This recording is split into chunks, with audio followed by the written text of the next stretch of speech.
الحمد لله وكفى وسلام على عباده الذين اصطفى أما بعد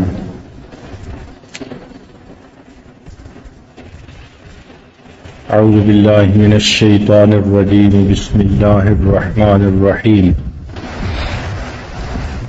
وجعلنا منهم أئمة يهدون بأمرنا لما صبروا وكانوا بآياتنا يوقنون.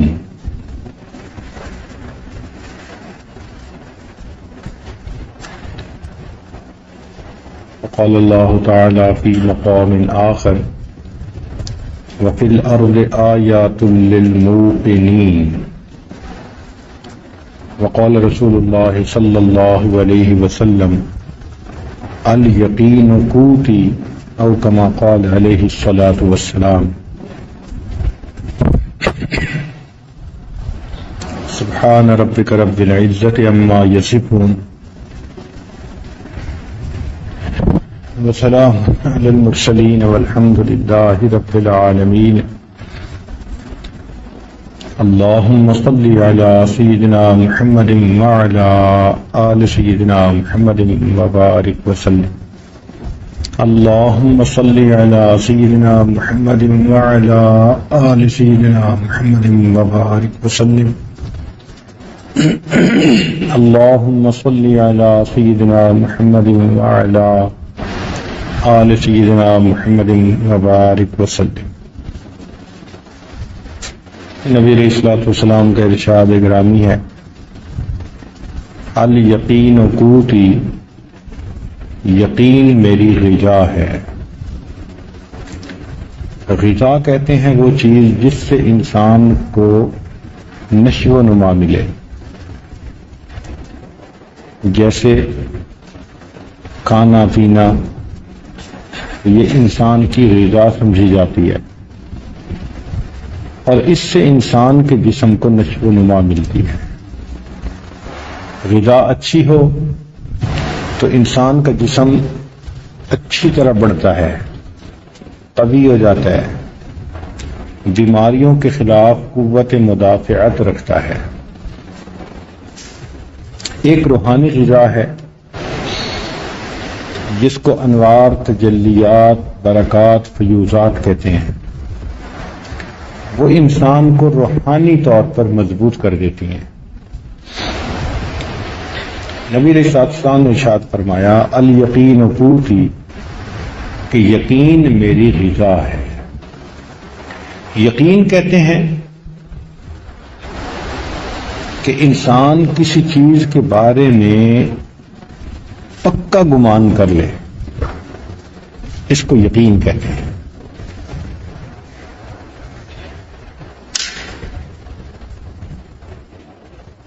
مثال کے طور پر ایک آدمی سانپ کو دیکھ کر دور بھاگتا ہے، اس کے دل میں یہ یقین ہوتا ہے کہ اگر سانپ ڈس لے تو اس کے زہر کی وجہ سے انسان موت کا شکار ہو جاتا ہے. حالانکہ دیکھنے میں سانپ کتنا خوبصورت ہوتا ہے، اتنا اچھا ڈیزائن بنا ہوا ہے، پکڑنے کو دل چاہتا ہے، مگر کوئی بندہ ہاتھ نہیں لگائے گا، دور بھاگے گا، اس لیے کہ اس کے ذہن میں ایک بات بیٹھ چکی کہ اس سے جان کا خطرہ ہے. اسی طرح جب دین کے اوپر یقین پکا ہو جاتا ہے تو انسان گناہ کے قریب بھی نہیں جاتا، اس کو یقین ہوتا ہے کہ اس میں ایمان کا خطرہ ہے. یہ یقین ملتا ہے دو طرح سے. ایک ملتا ہے مشاہدے سے، جب انسان اپنی آنکھوں سے دیکھتا ہے تو یقین کر لیتا ہے. چنانچہ کتنی چیزیں ایسی ہیں کہ جن کو ہم دیکھ کر مان لیتے ہیں. مثال کے طور پر کشش ثقل، گریویٹیشنل فورس، آنکھ سے تو نظر نہیں آتی، لیکن جب ہم درخت کے پھل کو زمین پر گرتا دیکھتے ہیں تو ہم سمجھتے ہیں کہ زمین کھینچتی ہے، تبھی تو پھل نیچے آتا ہے، اوپر نہیں جاتا۔ مقناطیسی گھڑی کو دیکھ کر ہم مانتے ہیں کہ زمین کے شمال اور جنوب کے اندر ایک مقناطیسی قوت موجود ہے، نارتھ پول اور ساؤتھ پول۔ آنکھ سے تو نہیں دیکھتے، مگر مشاہدے سے اس کو مان لیتے ہیں۔ اب ہر چیز تو انسان کے مشاہدے میں آ نہیں سکتی، انسان کا مشاہدہ تو بڑا محدود ہے۔ 10 میٹر کے فاصلے پہ اگر چیونٹی چل رہی ہو تو ہمیں نظر نہیں آتی۔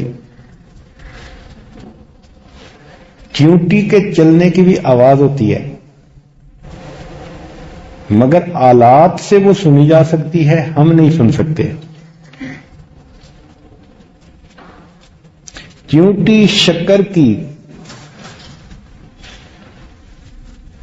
خوشبو کو جلدی محسوس کر لیتی ہے، ہمیں محسوس نہیں ہوتی۔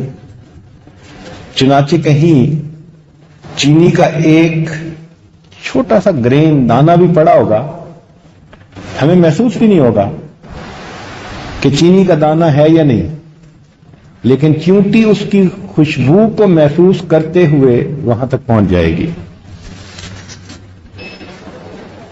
ہم جس کمرے میں بیٹھے ہوتے ہیں اس میں آوازیں موجود ہوتی ہیں، آواز کی لہریں، مگر ان کو سننے کے لیے ریڈیو ریسیور کی ضرورت ہوتی ہے۔ ریڈیو لگا لیں، مکہ مکرمہ سے تلاوت سن سکتے ہیں، مختلف اسٹیشنوں کی خبریں سن سکتے ہیں۔ حالانکہ یہ آوازیں تو پہلے سے لہریں موجود تھیں، مگر آلات کی مدد سے ان کا سننا آسان ہو گیا۔ جانور زلزلے کے آنے سے پہلے جو زمین سے آوازیں نکلتی ہیں ان کو سن لیتے ہیں، انسان نہیں سن سکتے۔ پرندے جب چلتے ہیں ایک بر اعظم سے دوسرے بر اعظم کی طرف، تو ان کے پاس تو آلات نہیں ہوتے، ان کو سمت کون بتاتا ہے؟ ہزاروں میل کا سفر ہوتا ہے۔ اب ہوا میں جب کوئی چیز چلی جاتی ہے تو نیچے تو زمین ایک جیسی نظر آتی ہے، کون ان کو بتاتا ہے کہ وہ مشرق جائیں، مغرب جائیں، شمال جائیں، جنوب جائیں؟ اللہ تعالیٰ نے ان کی آنکھ کے اندر ایک ایسا سسٹم بنا دیا ہے کہ جس کو یوز کر کے وہ بالکل ایک سمت میں جاتے ہیں اور اسی ایک سمت میں واپس آتے ہیں۔ بلی رات کو دیکھتی ہے، انسان کو اندھیرے میں نظر نہیں آتا۔ ایک چھوٹا سا کیڑا وہ اپنی مادہ کو 13 کلومیٹر دور سے اس کی موجودگی کو محسوس کر لیتا ہے، اور انسان کا یہ حال کہ پردے کے پیچھے اگر کوئی موجود ہو تو اس کو پتہ ہی نہیں چلتا۔ تو حواس کا جہاں معاملہ ہے تو جانداروں کے حواس بہت زیادہ بہتر کام کرتے ہیں بنسبت انسان کے۔ یہ اللہ کی رحمت ہے، یہ اللہ کی مہربانی ہے بندے کے اوپر۔ مثال کے طور پر جب انسان کھانستا ہے تو اس کے منہ سے اربوں خربوں کی تعداد میں جراثیم نکلتے ہیں، جن کو خوردبین کی ضرر سے دیکھا جا سکتا ہے۔ اگر ہم بھی اس کو دیکھ رہے ہوتے کہ کھانسنے سے کس کے منہ سے کتنے جراثیم نکل رہے ہیں تو میرا خیال ہے ایک دوسرے سے 2-2 قدم دور رہتے۔ مگر اللہ تعالیٰ نے ہمارے اوپر مہربانی کر دی، ہمیں اتنے حواس دیے جتنے ضروری تھے، اور آگے پیچھے کا معاملہ ہماری نظر سے اوجھل کر دیا۔ اس کے علاوہ ہم ایکس رے کروانے جانتے ہیں، کوئی چیز ہمارے جسم کے اندر سے گزرتی ہے اور اندر کا فوٹو لے لیتی ہے ہماری ہڈی کا، آنکھ سے نظر نہیں آتی۔ الفا ریز، بیٹا ریز، گیما ریز آلات کے ذریعے محسوس ہوتی ہیں، آنکھ سے محسوس نہیں ہوتی۔ تو انسان نے مشاہدے کے ذریعے ان کو مان لیا اگرچہ آنکھ سے نظر نہیں آتی۔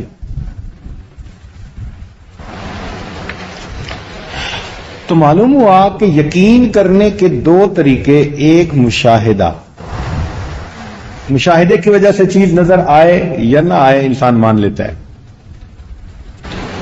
اور دوسرا طریقہ ہوتا ہے خبر کا طریقہ،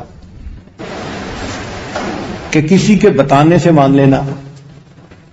مثلا آپ میں سے کتنے لوگ ایسے ہیں جنہوں نے سعودی عرب نہیں دیکھا، مانتے ہیں کہ سعودی عرب دنیا میں موجود ہے، اس لیے کہ کتابوں میں بھی پڑھا اور لوگ وہاں سے ہو کے آئے اور انہوں نے بتایا کہ بھئی اللہ کا گھر ہے مکہ مکرمہ میں، تو ان کے بتانے پر ہم نے اس بات کو تسلیم کر لیا۔ ہم کہتے ہیں کہ جی ہاں دنیا میں مکہ مکرمہ موجود ہے، مدینہ منورہ موجود ہے، تو یہ ہم نے کیسے مانا؟ اطلاع کے ذریعے سے مانا۔ ایک مرتبہ میں ٹبہ سلطان پور جانے کا موقع ملا، تو بیان کے بعد ایک صاحب آئے اپنے جوان بیٹے کو لے کے، وہ وکیل صاحب تھے اور دہریے تھے، ماں باپ کو انہوں نے بہت پریشان کیا ہوا تھا،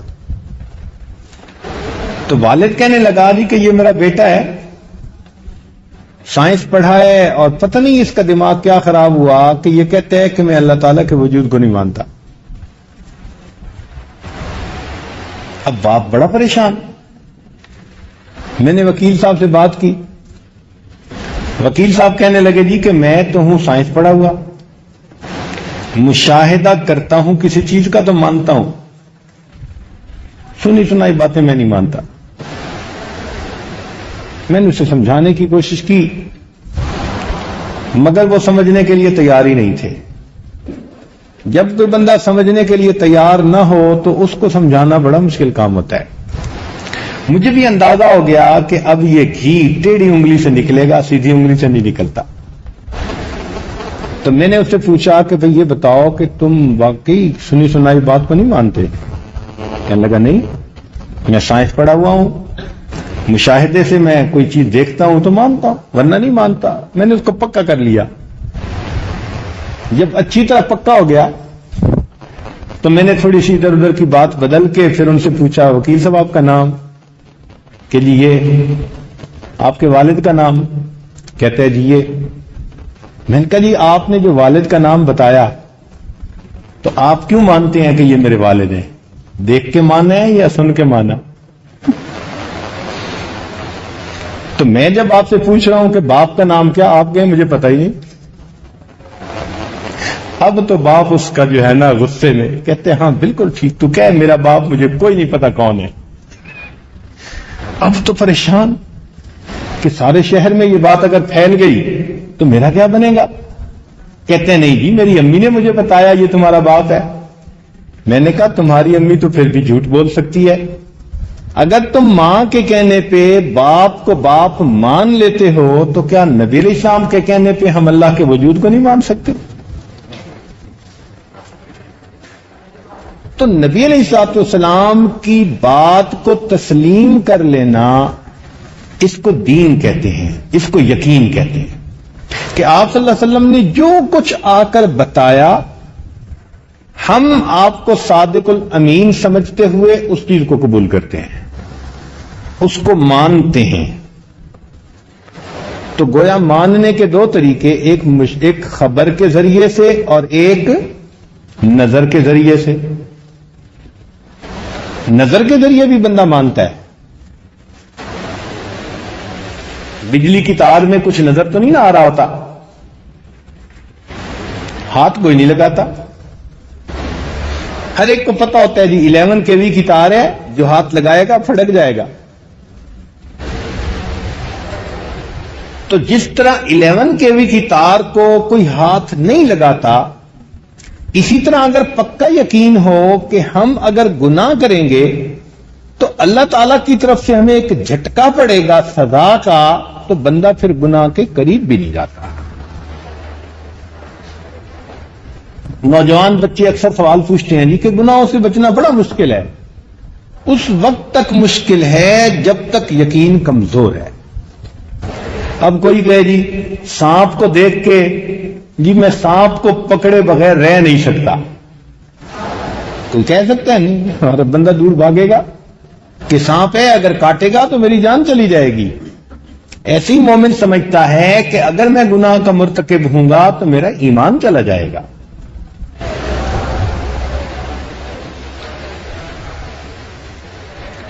آج کل کے لوگ ڈاکٹر کے کہنے پہ کئی چیزیں چھوڑ دیتے ہیں۔ شوگر کا مریض ڈاکٹر کے پاس جاتا ہے، ڈاکٹر کہتا ہے کہ آپ نے آج کے بعد چینی نہیں کھانی، اور تم نے چکنائی نہیں کھانی، اور چاول نہیں کھانے، اور فلاں نہیں کھانے، یہ تمہیں نقصان دیں گے۔ اور یہ بندہ ڈاکٹر کے کہنے پر یہ سب چیزیں چھوڑ دیتا ہے، تو کیا نبی علیہ السلام کے بتانے پر ہم گناہوں کو نہیں چھوڑ سکتے؟ نبی علیہ السلام نے بھی بتایا کہ اگر تم یہ اعمال کرو گے تو اللہ تعالیٰ تم سے ناراض ہوں گے، تمہیں دنیا میں بھی ذلت ہوگی، آخرت میں بھی سزا ہوگی۔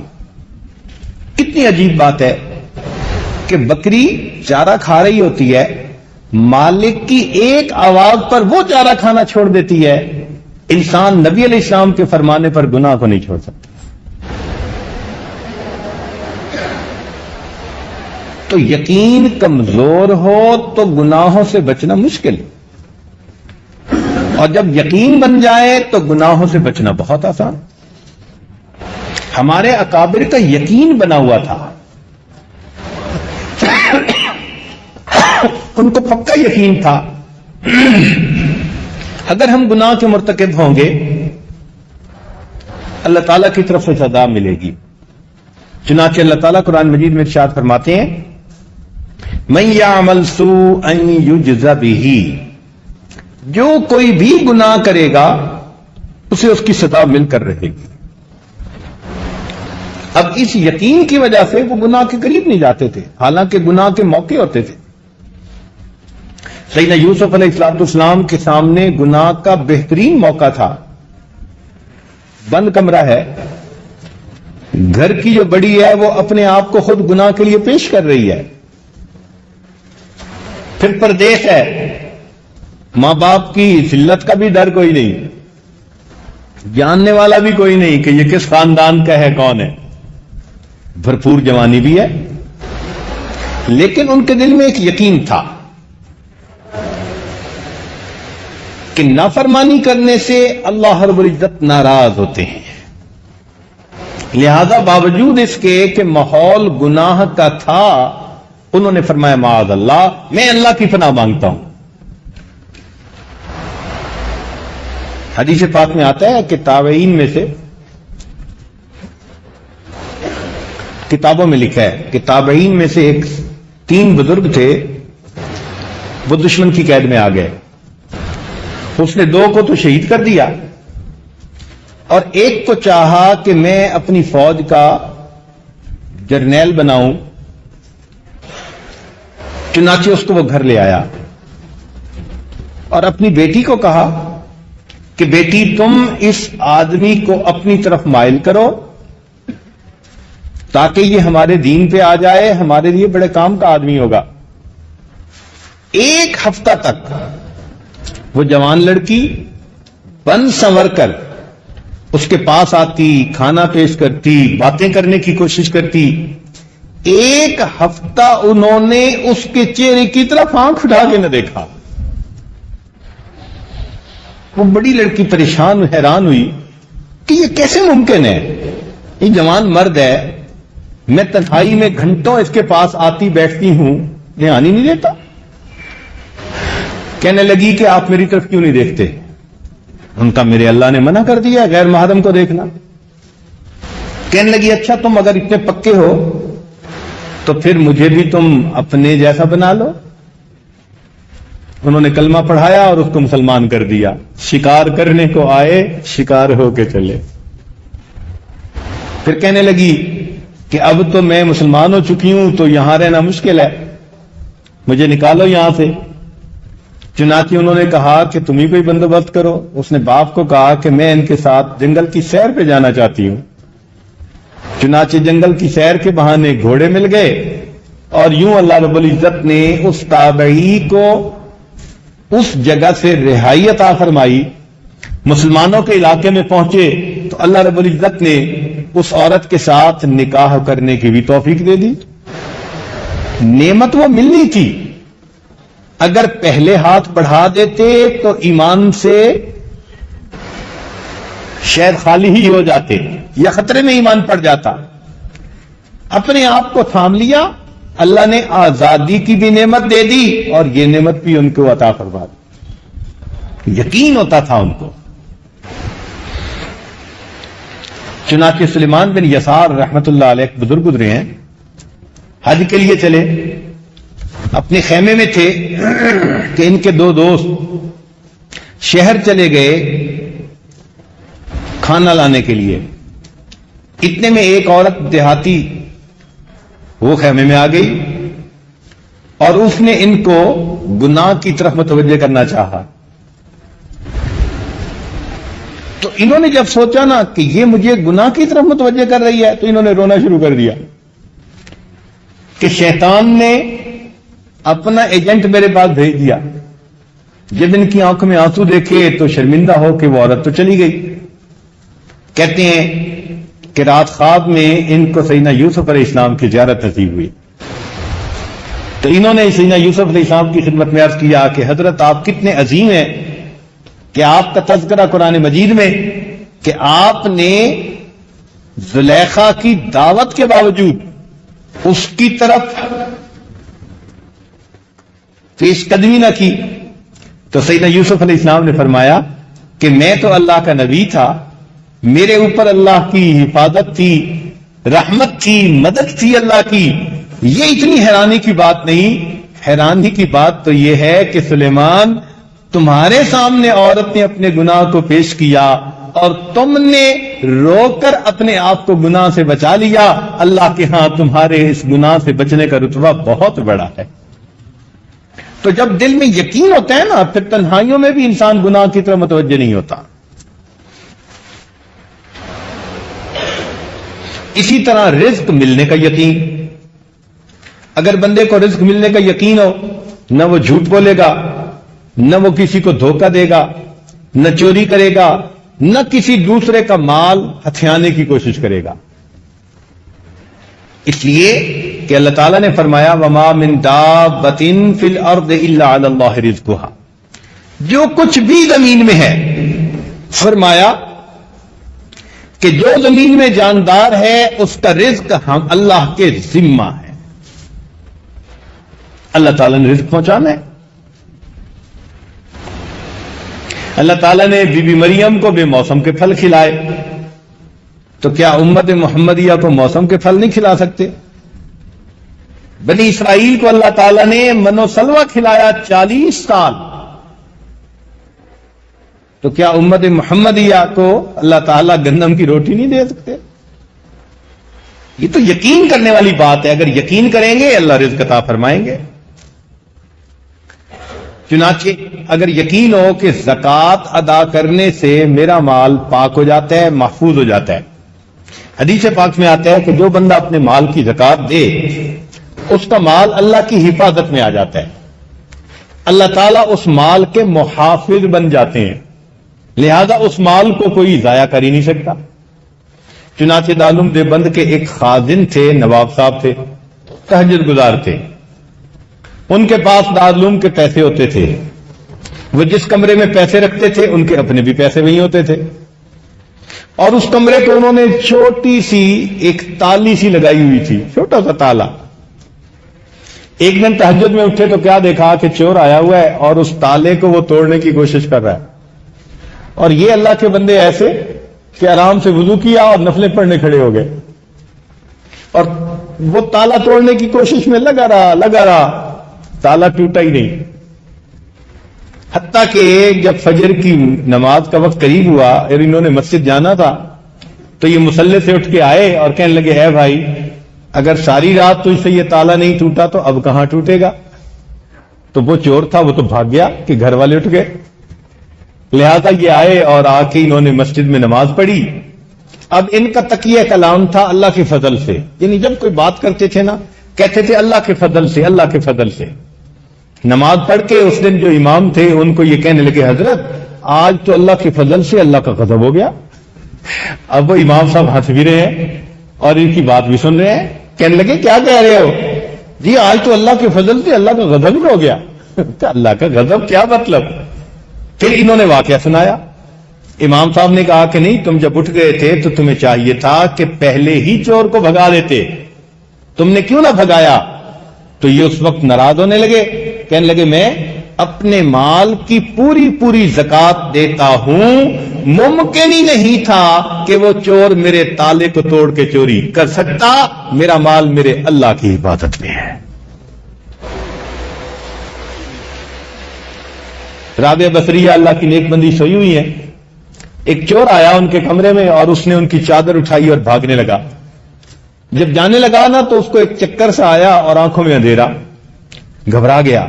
اب اس نے چادر نہیں پھینکی تو دروازہ نظر آیا، بھاگنے لگا تو آواز آئی، اگر ایک دوست سویا ہوا ہے تو دوسرا دوست جاگتا ہے. اگر ایک دوست سویا ہوا ہے تو دوسرا دوست جاگتا ہے. اگر بندے نے اللہ سے ایسا تعلق بنایا ہوا ہو تو کیا کوئی اس آدمی کو نقصان پہنچا سکتا ہے؟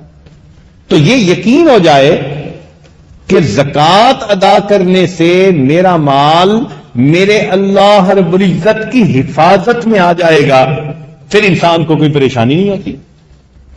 اگر یہ یقین ہو جائے کہ اگر میں حرام مال کماؤں گا تو اللہ تعالیٰ اس کے بدلے میری اولاد کو نافرمان بنا دیں گے. یہ ایک عام دستور ہے. جو بندہ بھی حرام کماتا ہے اس کا ایک نتیجہ یہ کہ اللہ تعالیٰ اس بندے کی اولاد کو نافرمان، بیوی کو نافرمان بنا. اگر یہ پکا یقین ہو تو کوئی کیوں حرام کمائے؟ بھائی تر لقمے کھانے کی بجائے ہم خشک روٹی کھا لیں گے لیکن اولاد تو کم از کم اپنی فرما بردار بنے نا. لوگ اس کا خیال ہی نہیں کرتے. نتیجہ کیا ہوتا ہے کہ کروڑوں پتی بن جاتے ہیں، گھر کا سکون لٹ جاتا ہے، اولاد بات ہی نہیں سنتی. بچے اپنے باپ سے اس طرح نفرت کرتے ہیں جیسے کوئی باپ سے نفرت کیا کرتا ہے. اس حرام کا کیا فائدہ کہ انسان اپنی اولاد کو نافرمان بنا بیٹھا؟ اگر یقین ہو کہ سود کا کام کرنے سے میری اللہ تعالی کے ساتھ ایک جنگ شروع ہو جائے گی تو کوئی بندہ سود کا کام کیوں کرے گا؟ کیوں بھاگ بھاگ کے سود پہ قرضے لے گا؟ وہ بچے گا. قرآن مجید نے صاف کہہ دیا کہ اگر تم سود سے نہیں بچو گے فَاذَنُوا بِحَرْبٍ مِّنَ اللَّهِ وَرَسُولِهِ، تم اللہ اور اس کے رسول صلی اللہ علیہ وسلم کے ساتھ جنگ کے لیے تیار ہو جاؤ. اب اس کو ہم بہت معمولی سی چیز سمجھتے ہیں. تو یہ بنیادی کمزوری کہاں ہوتی ہے؟ یقین کمزور ہوتا ہے. ایک آدمی کو اگر یقین ہو کہ اگر میری موت کا وقت متعین ہے تو اپنے وقت پہ موت آئے گی، وہ موت سے نہیں ڈرے گا. صحابہ رضی اللہ تعالیٰ عنہم کو، ہمارے اکابر کو اس بات کا پکا یقین تھا. وہ موت سے نہیں ڈرتے تھے، شاید موت ان سے ڈرتی تھی. بالکل نہیں گھبراتے تھے. علامہ اقبال نے کہا، تھے ہمیں ایک تیرے مار کا آراؤں میں، خشکیوں میں کبھی لڑتے کبھی دریاؤں میں، دیاں دانے کبھی یورپ کے کلیساؤں میں، کبھی افریقہ کے تپتے ہوئے صحراؤں میں، شان آنکھوں میں نہ جچتی تھی جہاں داروں کی، کلمہ پڑھتے تھے ہم چھاؤں میں تلواروں کی چھاؤں میں کلمے پڑھتے تھے. یقین تھا. خالد بن ولید عنہ فرماتے تھے، میں جہاں دشمن کا سب سے زیادہ رش دیکھتا تھا وہاں جاتا تھا.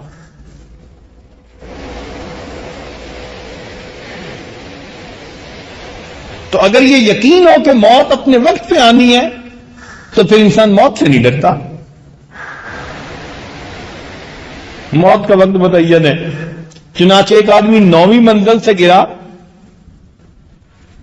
اور پکی سڑک کے اوپر گرا اور محفوظ رہا. اللہ کی شان دیکھیں. 1-2 دن لوگ آتے رہے پوچھنے کے لیے کہ اللہ نے آپ کو نئی زندگی دے دی، وہ بھی بڑا خوش۔ تیسرا دن تھا کہ ایک دوست ملنے آیا اور کہنے لگا یار تمہیں نئی زندگی ملی، مٹھائی تو کھلاؤ۔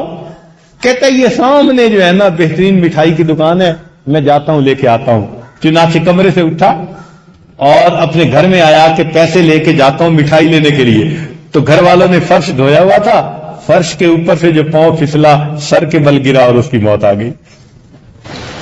9ویں منزل سے گرا، اللہ نے محفوظ رکھا، وقت نہیں تھا۔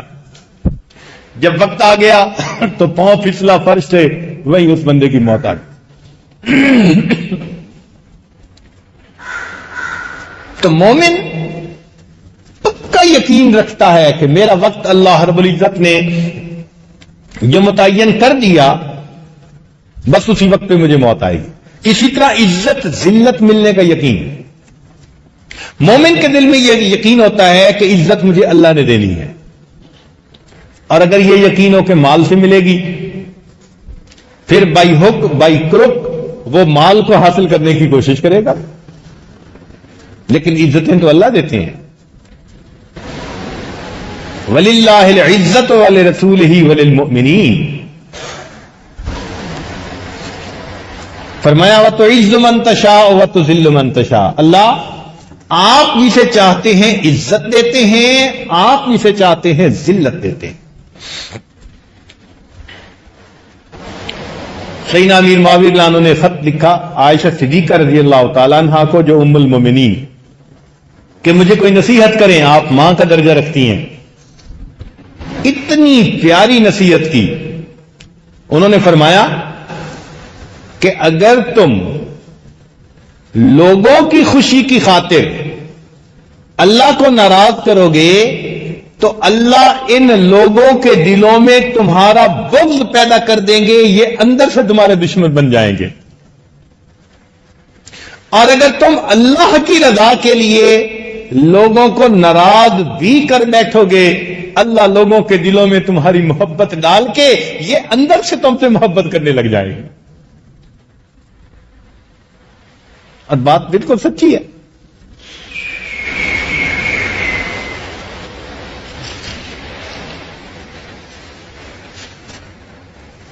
یقین کے مختلف درجات ہوتے ہیں، ایک کو کہتے ہیں علم الیقین، ایک کو کہتے ہیں عین الیقین، اور ایک کو کہتے ہیں حق الیقین۔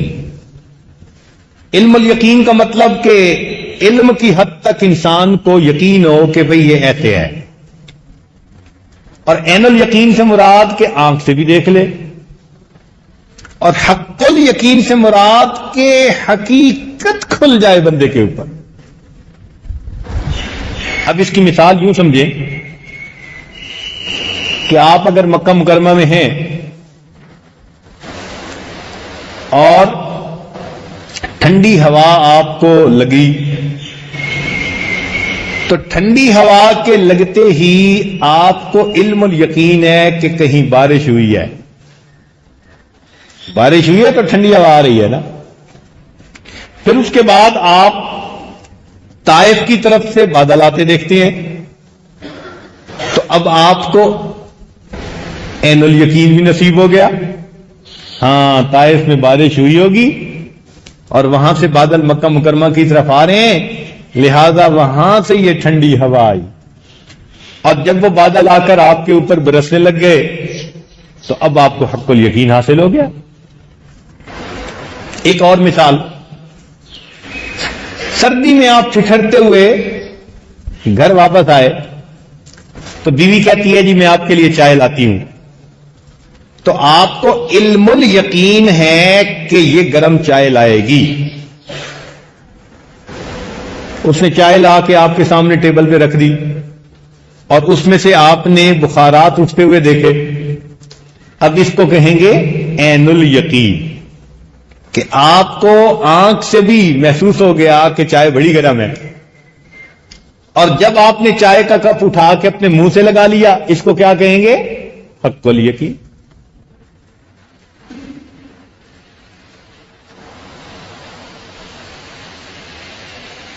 اسی طرح ایک آدمی علم الیقین رکھتا ہے کہ موت آتی ہے اگر کوئی زہر کھا لے،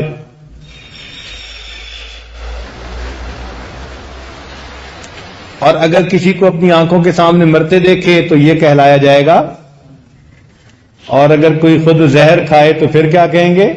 حق الیقین۔ انبیاء کرام کو آخرت کے معاملات میں حق الیقین نصیب ہوتا ہے۔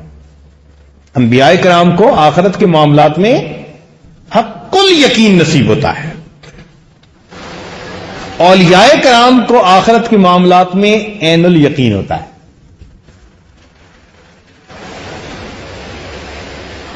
نبی علیہ الصلوۃ والسلام کی صحبت کی وجہ سے صحابہ رضی اللہ عنہم کو بھی حق الیقین نصیب تھا، اسی لیے حضرت اللہ عنہ فرمایا کرتے تھے کہ اگر جنت اور جہنم میرے سامنے آ جائے تو میرے یقین میں ذرا بھی اضافہ نہ ہو کہ بن دیکھے میں ان پر اتنا یقین رکھتا ہوں۔ اتنا حق الیقین تھا ان کو۔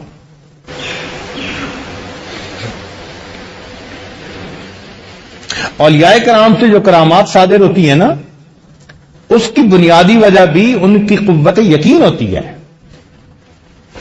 کہ اللہ تعالیٰ کے ساتھ ان کا ایک گمان ہوتا ہے اور اللہ تعالیٰ ان کے گمان کے مطابق معاملہ کر دیتے ہیں۔ چنانچہ بایزید بسطامی رحمۃ اللہ علیہ فرماتے تھے، اگر ساری مخلوق کو میرا کنبہ بنا دیا جائے، اگر ساری مخلوق کو میرا کنبہ بنا دیا جائے اور ساری زمین کو تانبے کی بنا دیا جائے اور آسمان سے ایک قطرہ پانی کا نہ گرے، تو وہ فرماتے تھے مجھے پھر بھی یقین ہے کہ اللہ تعالیٰ میرے اس کنبے کو رزق عطا فرما دے گا۔ یہ یقین ہو۔ ہمارے ایک دوست سوات کی سیر کے لیے گئے، ڈاکٹر صاحب تھے، کہتے ہیں وہاں پہاڑ پہ مجھے گول پتھر خوبصورت نظر آیا، میری بیوی کہنے لگی کہ ہمارے ڈرائنگ روم کے پینٹ کے ساتھ اس کا کلر میچ کرتا ہے، اس کو لے جاتے ہیں ڈرائنگ روم میں ڈیکوریشن پیس کے طور پہ رکھیں گے۔ لے آئے، 2 سال وہ پتھر ہمارے گھر میں رہا۔ 2 سال کے بعد میری بیوی صفائی کروا رہی تھی تو اس نے کہا میں پتھر کو بھی ذرا صاف کر دوں۔ جو اٹھایا تو ہاتھ سے وہ پتھر جو گرا نیچے زمین پر لگا، فرش پر، اور 2 ٹکڑے ہو گئے۔ تو جب 2 ٹکڑے ہوئے تو ہم نے دیکھا کہ اس کے اندر جو ہے نا خلا تھا، اور اس کے اندر ایک کیڑا تھا، اور اس کیڑے نے زمین کے اوپر چلنا شروع کر دیا۔ تو نے پتھر میں کیڑے کو پالا، خشک مٹی سے سبزہ نکالا۔ جو پروردگار اس کیڑے کو بند پتھر کے اندر رزق پہنچا دیتے ہیں، وہ ایک آدمی کو اس دنیا کے اندر رزق کیوں نہیں عطا فرمائے؟ کتنی عجیب بات ہے۔ اے بندے، پیٹ تو تیرا 2 روٹی سے بھر جاتا ہے، اتنا چھوٹا سا تو پیٹ ہے، کوئی ہاتھی کا پیٹ تو ہے نہیں کہ ٹنوں کے حساب سے تجھے کھانا پڑے چارہ، کوئی ویل مچھلی کا پیٹ تو ہے نہیں کہ ٹنوں کے حساب سے تجھے خوراک کی ضرورت ہو، اور پیٹ تو اتنا چھوٹا کہ 2 روٹی سے بھر جائے، اور یقین خدا پہ پھر بھی نہیں۔ کتنی عجیب بات ہے۔ پرندے روزانہ خالی پیٹ اپنے گھونسلوں سے نکلتے ہیں اور اللہ پیٹ بھرے ان کو واپس پہنچا دیتا ہے۔ یہ انسان پیٹ بھر کے روز گھر سے نکلتا ہے، واپس خالی پیٹ اپنے گھر آ جاتا ہے۔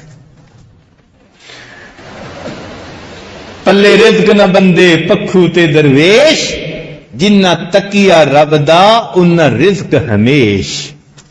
یہ اللہ پہ توکل کرتے ہیں، اللہ ان کو ہمیشہ رزق عطا فرما دیتا ہے۔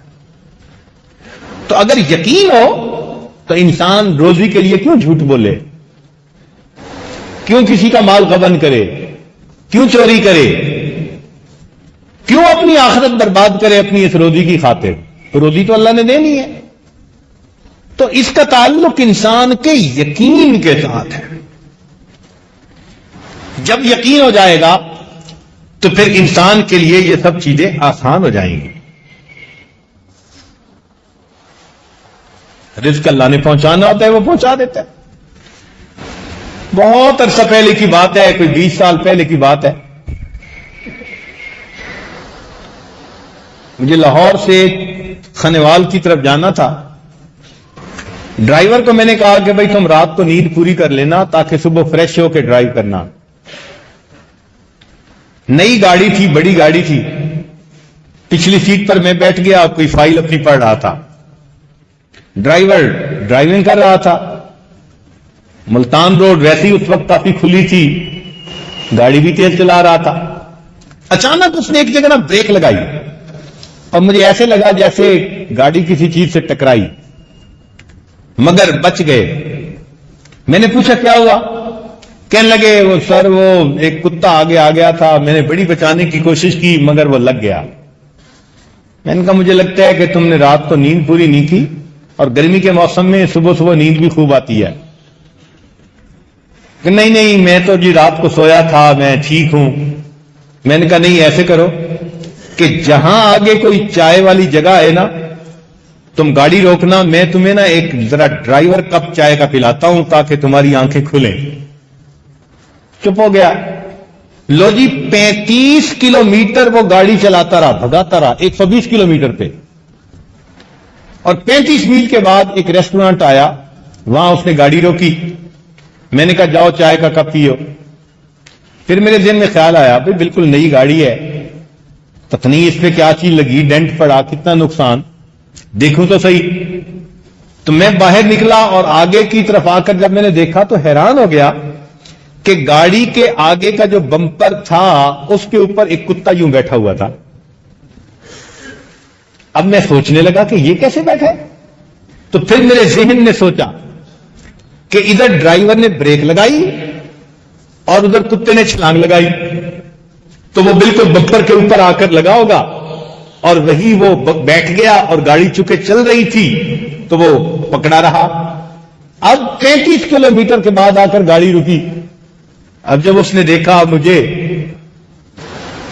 کہ کوئی بندہ قریب آ رہا ہے تو وہ بمپر سے نیچے اترا، اور اس ہوٹل والے نے رات کے کھانے کی بچی ہوئی ہڈیاں وہاں ڈھیر لگایا ہوا تھا اور اس نے ہڈیاں کھانی شروع کر دی. میں نے ڈرائیور کو کہا کہ مجھے بات سمجھ آ گئی، اصل میں اس کتے کا رزق 35 کلومیٹر دور اللہ نے رکھا ہوا تھا اور اس کو لفٹ کی ضرورت تھی، اور اللہ نے اس کو گاڑی پہ لفٹ عطا کر دی اور 35 کلومیٹر پہنچا کے اس کا رزق اللہ نے اس کو پہنچا دیا. ہمارے ایک دوست تھے، لاہور کے قریب رہتے تھے، مگر ان کی ڈیوٹی تھی کوئٹہ میں. انہوں نے اپنے گھر واپس آنا تھا ایک عزیز کی شادی کے سلسلے میں. فلائٹ میں 2 گھنٹے رہ گئے تو ان کا بچہ گھر میں 8-7 سال کا تھا، وہ چنے کھا رہا تھا. بچوں کی عادت ہے کچھ نہ کچھ حرکت نئی کرتے رہتے ہیں. اب وہ بچہ کیا کر رہا تھا، وہ ایک چنے کا دانہ لیتا اور اس کو اوپر پھینکتا اور پھر منہ سے اس کو کیچ کرتا. کبھی ادھر پھینک کے کیچ کرتا، کبھی ادھر پھینک کے کیچ کرتا. کھیل میں لگا ہوا تھا. اللہ کی شان کہ اس نے ایک دفعہ جو وہ دانہ پھینکا نا، اور کیچ کرتے ہوئے وہ منہ کی بجائے ناک میں چلا گیا. اب اس نے جلدی سے جو ناک میں انگلی ماری تو دانہ اور آگے. اس نے چھوٹی بہن کو بلایا کہ یہ دانہ نکالو. اس نے اچھی طرح اس کو آگے تک یہاں تک پہنچا دیا. اب بڑا پریشان، روئے. امی کو بتایا. امی نے کہا دیکھو تمہارے ابو نے تمہیں کہا تھا کہ تم شرارتیں مت کیا کرو، اور اب ہماری فلائٹ میں 1.5 گھنٹہ رہ گیا ہے، آدھے گھنٹے میں ہم ایئرپورٹ پہنچیں گے اور گھنٹہ پہلے پہنچنا ضروری. تو اگر اب میں نے تمہارے ابو کو بتایا نا تو تمہیں 2-4 تھپڑ بھی لگ جائیں گے. تو تمہیں سانس تو آ رہی ہے نا دوسری طرف سے. اب چپ کرو، جب ہم آگے گھر پہنچ جائیں گے نا پھر میں کوئی بات انتظام کر لوں گی. چنانچہ ڈر کے مارے وہ چپ ہو گیا. 1-1.5 گھنٹے کی فلائٹ تھی. وہ کوئٹہ سے لاہور آ گئے، اپنے گھر پہنچے. اب بیوی نے خامن کو بتایا کہ بچہ ہے اور کچا ہے، شرارت کرتا ہے. اب اس طرح اس کے ناک میں نا ایک دانہ چلا گیا ہے. کوئی بات نہیں. اس نے کہا میرا کزن جو ہے نا وہ سرجن ہے، ڈاکٹر ہے، میں اس کے گھر لے جاتا ہوں اور اس کو وہ دانہ نکلواتا ہوں. چنانچہ وہ اس کو لے کر گیا اور اپنے کزن کے گھر میں وہ نہا رہے تھے، بیوی نے کہا جی کہ آپ بیٹھیں، میں آپ لوگوں کے لیے چائے بناتی ہوں۔ سردیوں کا موسم تھا، وہ کہنے لگے میں اندر بیٹھنے کی بجائے نا یہیں گراؤنڈ میں، لاؤنج میں، گارڈن میں بیٹھ جاتا ہوں۔ وہ گارڈن میں ہی ایک دو کرسیاں پڑی تھی، وہیں بیٹھ گئے۔ ڈاکٹر صاحب ابھی نہا رہے تھے، بیوی چائے بنا رہی تھی۔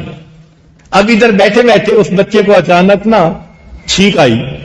اب جب زور کی چھینک آئی تو اس کے ناک میں سے وہ جو دانا تھا نا وہ نکل کے نیچے گرا، تو وہ ڈاکٹر صاحب کی ایک مرغی قریب پھر رہی تھی، اس نے وہ دانا کھا لیا۔ اصل میں وہ غذا تھی مرغی کی، اور پڑی ہوئی تھی کوئٹہ، اور اللہ نے پہنچانی تھی اس کو یہاں پر، تو اللہ نے اس کے ناک میں دانا ڈال کے اس دانے کو یہاں پہنچا دیا۔ ہاں میرے مولا، حدیث پاک میں آتا ہے کہ پہاڑ کے نیچے اگر پانی کا گھونٹ ہونا جو کسی نے پینا ہے، تو جب تک وہ گھونٹ پی نہیں لے گا تب تک اس کو موت نہیں آ سکتی۔ جس طرح موت انسان کی تلاش کرتی ہے، انسان کا رزق بھی اس کو تلاش کرتا ہے، فرق یہ ہے رزق پہلے ملتا ہے، موت اس کے بعد بندے کو ملتی ہے۔ تو اگر یہ یقین ہو جائے تو انسان حرام کی طرف کیوں سوچے گا؟ سب یقین کی کمزوری کہ حرام کے پیچھے بھاگا پھر رہا ہوتا ہے۔ اللہ تعالیٰ رزق عطا فرماتے ہیں، بلکہ وہ دیہاتی والا واقعہ کہ مولانا صاحب نے بیان کیا کہ اللہ تعالیٰ رزق بندے کو دیتے ہیں، تو نوجوان سوچنے لگا کہ اچھا میں نہیں کھاتا، میں دیکھتا ہوں اللہ رزق کیسے پہنچاتے ہیں۔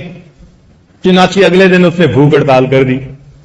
اب ماں بیچاری تو ماں ہوتی ہے، اس نے پراٹھا بنایا اور ساتھ اس نے مکھن اور چینی بھی ساتھ رکھ دی۔ بیٹے کھا، اس نے کہا نہیں میں نہیں کھاتا، منت سماجت کرتی رہی، کہتے نہیں میں نہیں کھاتا۔ جب اس نے بار بار کہا تو یہ تنگ ہوا، کہتے اچھا میں نے کھانا تو نہیں ہے، پکی بات میں دیکھتا ہوں اللہ کیسے کھلاتا ہے۔ چنانچہ یہ گھر سے اٹھ کے باہر گاؤں کے درختوں کا کافی سارا جھنڈ سا تھا، سایہ دار جگہ تھی، یہ وہاں جا کے لیٹ گیا کہ میں آج یہاں لیٹا رہوں گا اور میں نہیں کھاؤں گا، میں دیکھتا ہوں اللہ مجھے کیسے کھلاتا ہے۔ ماں بیچاری پیچھے پیچھے کھانا لے کے گئی اور سالن روٹی وہیں رکھ کے آ گئی۔ اچھا بچے تیرا دل چاہے تو کھا لینا، میں جا رہی۔ اب کھانا بھی پڑا ہوا ہے اور یہ بھی لیٹا ہوا ہے، تو تھوڑی خوشبو آنے لگی تو دل بھی چاہنے لگا، تو یہ وہاں سے اٹھ کے نہ آگے لیٹ گیا کوئی 30-40 فٹ کہ مجھے خوشبو بھی نہ آئے کھانے کی۔ اللہ کی شان کہ دوپہر کے وقت ارد گرد کے کچھ ڈاکو تھے، چور تھے، وہ وہاں آ کے آپس میں ایک دوسرے سے مل کے پلاننگ بناتے تھے، وہ ان کو محفوظ جگہ نظر آتی تھی، وہ آ کے بیٹھ گئے۔ اب ان کو بھی خوشبو آئی سالن کی، تو وہ کہنے لگے کہ یار لگتا ہے کہیں کھانا ہے۔ اس نے کہا دیکھو، انہوں نے جب قریب دیکھا تو روٹی بھی ہے، پراٹھا بھی ہے اور سالن بھی ہے۔ انہوں نے کہا یار آج تو موج ہوئی، کھانا مل گیا۔ ان کا جو بڑا تھا نا وہ بڑا چالاک آدمی تھا، کہنے لگا چپ کرو، خبردار کھایا، مجھے لگتا ہے کہ کسی بندے نے اس میں زہر نہ ملائی ہو ہمیں مارنے کے لیے، اور اگر کسی نے ملائی ہے تو دیکھو وہ کہیں نہ کہیں قریب ہی ہوگا۔ چنانچہ اب انہوں نے قریب ڈھونڈنا شروع کیا تو ایک طرف یہ صاحب لیٹے ہوئے تھے، انہوں نے بالوں سے پکڑ لیا، پکڑ کے لے آئے، ہوئے تم نے اس میں زہر ملائی ہے؟ کہتے نہیں میں نے تو نہیں ملائی۔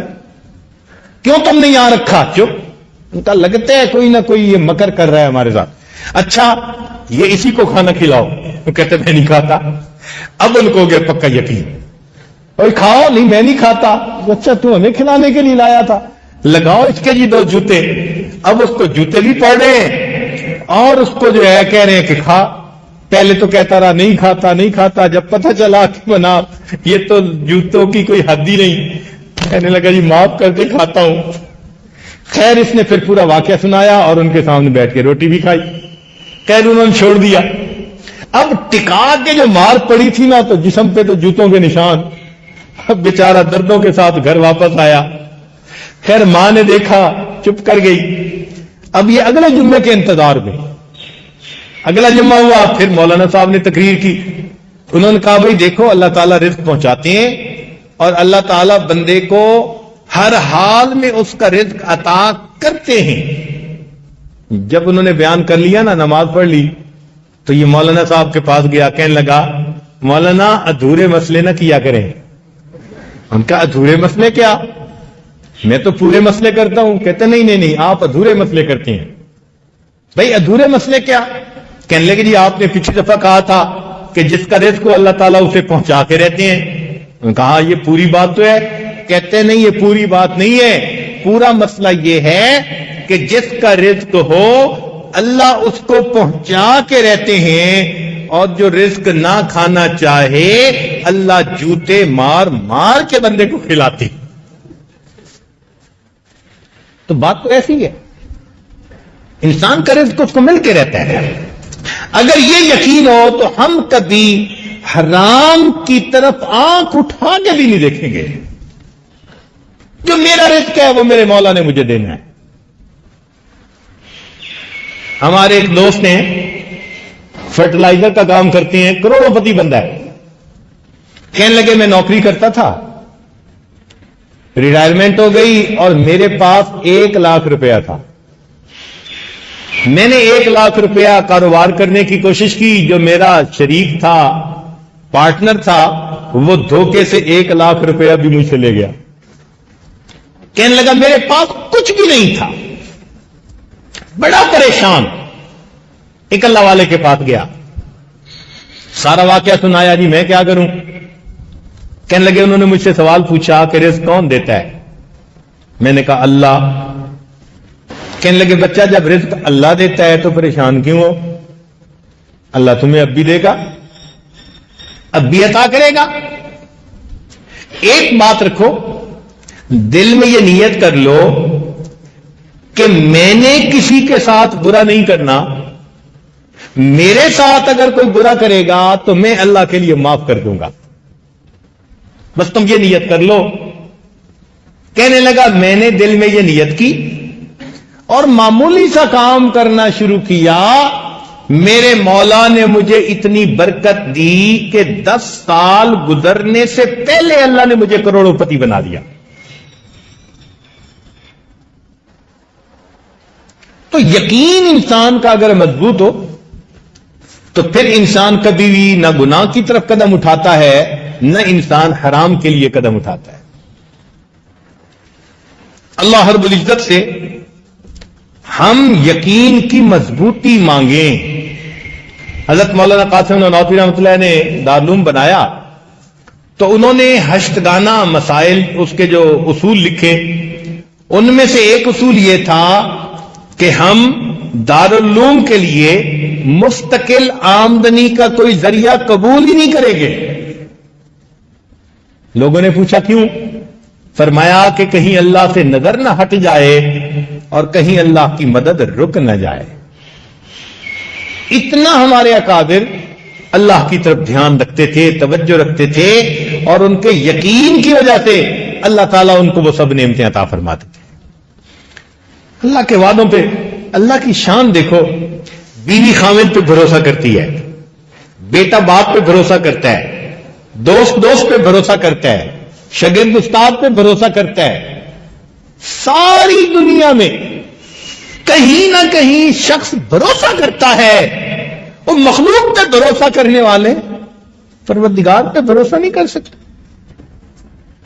بتوں سے تجھ کو امیدیں، خدا سے نہ امیدی. بتوں سے تجھ کو امیدیں، خدا سے نہ امیدی. مجھے بتا تو صحیح اور کافری کیا ہے.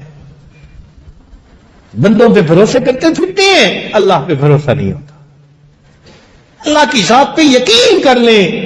جو یقین اللہ کی ذات پہ کرتا ہے اللہ اس بندے کے یقین کو ہمیشہ سچ کر دکھاتے. دیکھیے حضرت موسیٰ علیہ السلام کی والدہ عورت زاد ہے. عورت کا دل ذرا تھوڑا چھوٹا ہوتا ہے، جلدی گھبرا جاتی ہے. اور پھر بیٹے کے معاملے میں اور بھی زیادہ اس کا دل بہت چھوٹا ہوتا ہے، وہ کسی پہ یقین نہیں کرتی. اللہ تعالیٰ نے ایک عورت کو اس کے بیٹے کے بارے میں آزمایا. فرماتی ہیں، سنیے قرآن عظیم الشان. وَأَوْحَيْنَا إِلَىٰ أُمِّ مُوسَىٰ أَنْ أَرْضِعِيهِ۔ اللہ تعالیٰ فرماتے ہیں کہ ہم نے موسیٰ علیہ السلام کی والدہ کے دل میں یہ بات ڈالی کہ آپ اپنے بچے کو دودھ پلائیے، فَإِذَا خِفْتِ عَلَيْهِ، اور اگر آپ کو اس کے بارے میں ڈر لگے کہ شیطان کے جو فرعون کے سپاہی ہیں وہ کہیں میرے بچے کو پکڑ کے نہ لے جائیں اور قتل نہ کر دیں، فَأَلْقِيهِ فِي الْيَمِّ، اس کو پانی میں ڈال دیں، دریا میں ڈال دیں۔ اب عورت سوچے یا اللہ آپ میرے بچے کو بچانا بھی چاہتے ہیں تو ادھر کوئی پولیس والا آئے ہی نہ، میرے بچے کو بچانا ہی چاہتے ہیں، میں بچے کو کسی غار میں چھوڑ آتی ہوں، کوئی بندہ وہاں جائے ہی نہ۔ مگر اللہ تعالی نظر کے خلاف کرواتے ہیں، چاہتے ہیں کہ بندہ اپنے مشاہدے کو توڑے۔ فرمایا کہ تم اسے پانی میں ڈالو، مگر ساتھ کیا کہہ دیا؟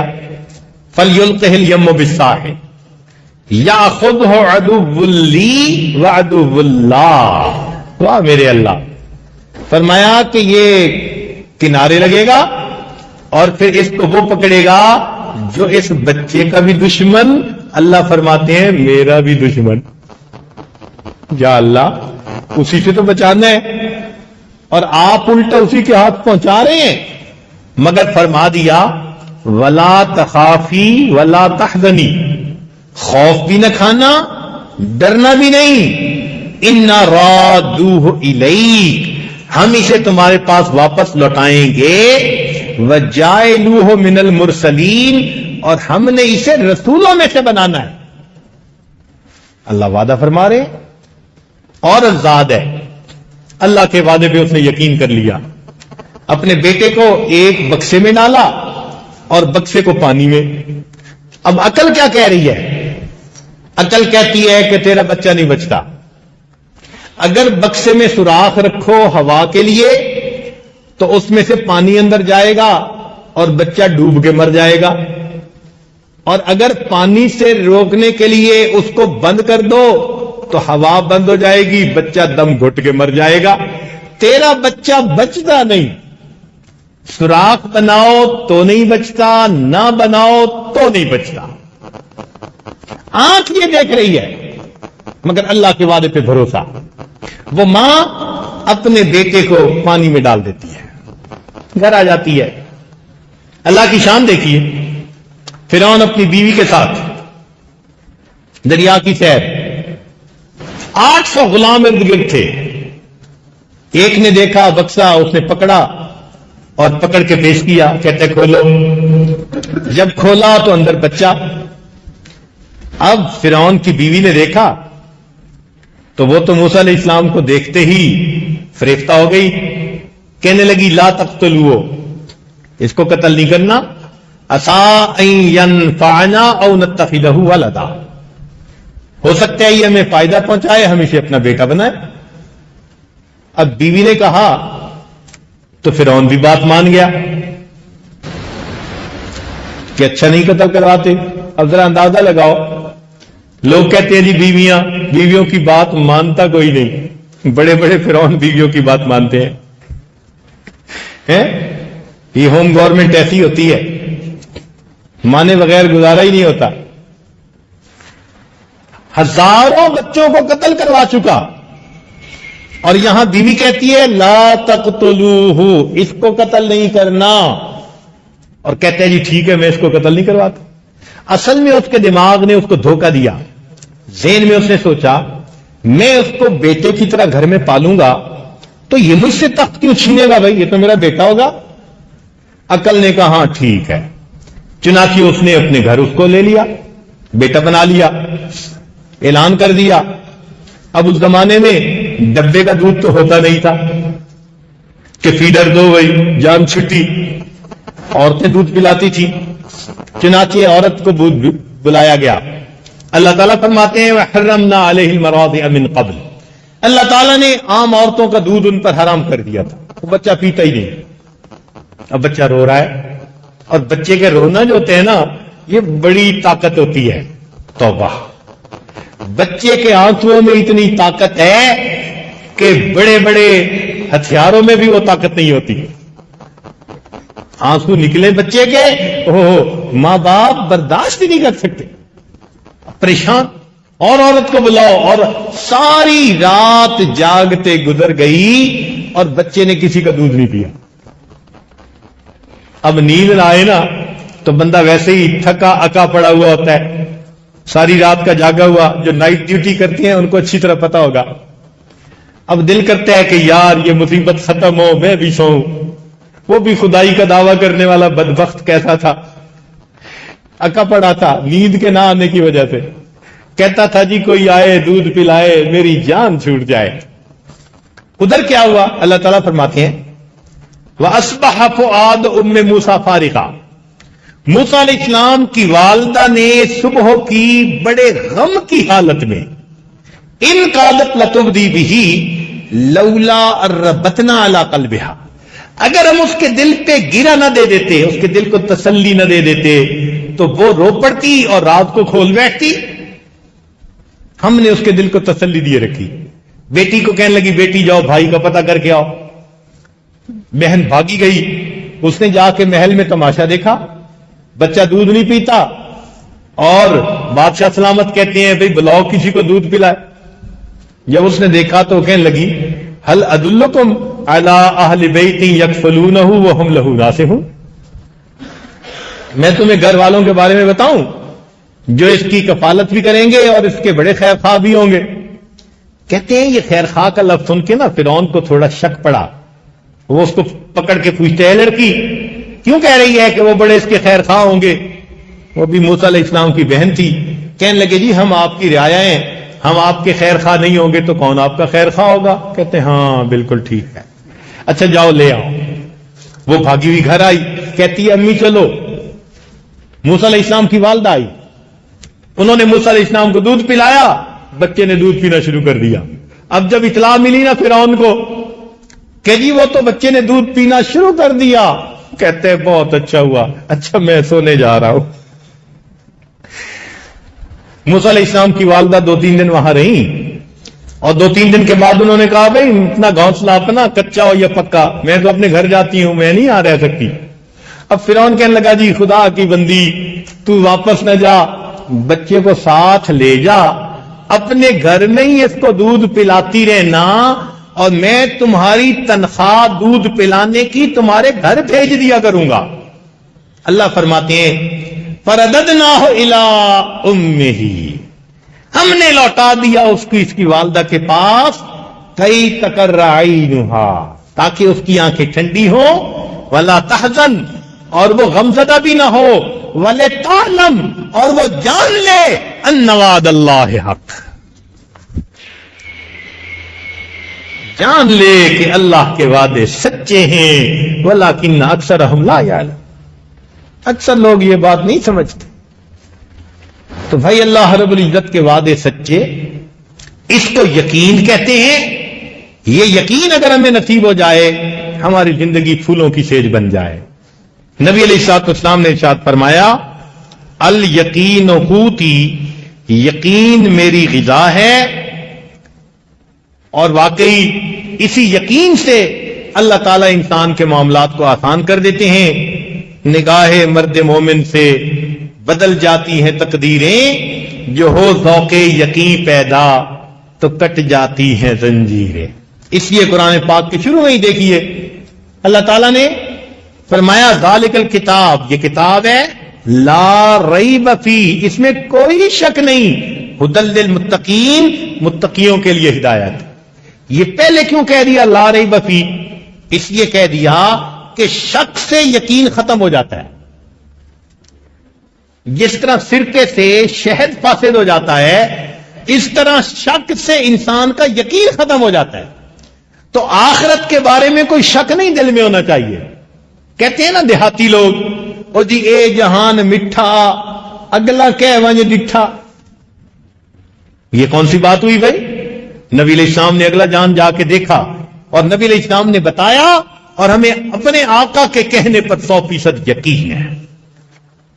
اس لیے امام اعظم ابو حنیفہ رحمۃ اللہ سے کسی نے پوچھا تھا آپ مومن ہیں؟ فرمایا انا مومن حقا، میں پکا مومن ہوں، اس میں شک والی بات ہی کوئی نہیں۔ تو شک طبیعتوں میں نہ آنے دیں، شک آیا اور ایمان گیا۔ اس لیے نبی علیہ الصلوۃ والسلام نے شرک سے بچنے سے پہلے بھی شک سے بچنے سے اللہ کی پناہ مانگی۔ حدیث پاک میں دعا سکھائی گئی، اللہم انی اعوذ بک من الشک والشرک والشقاق والنفاق وسوء الاخلاق۔ شرک سے پہلے بھی شک سے بچنے کی۔ شک بہت انسان کو نقصان دیتا ہے، اللہ تعالیٰ نے شک سے بچائے۔ اس لیے جب انسان یقین اپنے دل میں مکمل کر لیتا ہے، کامل کر لیتا ہے، اللہ کی طرف سے کو فلاح ملتی ہے۔ چنانچہ قرآن مجید میں فرمایا ایمان والوں کی صفتیں کیا؟ وَبِالْآخِرَةِ هُمْ يُوقِنُونَ، اور آخرت کے ان کا پکا یقین ہوتا ہے۔ یہ کون لوگ ہیں؟ اولئک علی ھدی من ربہم واولئک ھم المفلحون، جن کا یقین پکا ہوتا ہے، ہدایت پہ بھی ہوتے ہیں اور ان کو فلاح بھی ملتی ہے۔ اور قرآن کی اس آیت کی تفسیر باقی پورا کا پورا قرآن ہے۔ شروع میں اللہ نے مقصود بتا دیا کہ یقین والوں کو ہم ہدایت بھی دیتے ہیں، فلاح بھی دیتے ہیں، اور اس کی تفصیل میں اللہ نے اپنا پورا قرآن باقی نازل فرما دیا۔ اللہ تعالی ہمارے یقین کو کامل کر دے۔ اللہ تعالی ہمیں اپنے ان بندوں میں شامل فرمائے کہ جو آخرت کے اوپر پکا یقین رکھتے ہیں، اللہ کے وعدوں پر پکا یقین رکھتے ہیں، گناہوں سے بچتے ہیں، اور اللہ تعالیٰ کی فرمانبرداری والی زندگی کو جو ہے وہ گزارنے کی کوشش کرتے ہیں۔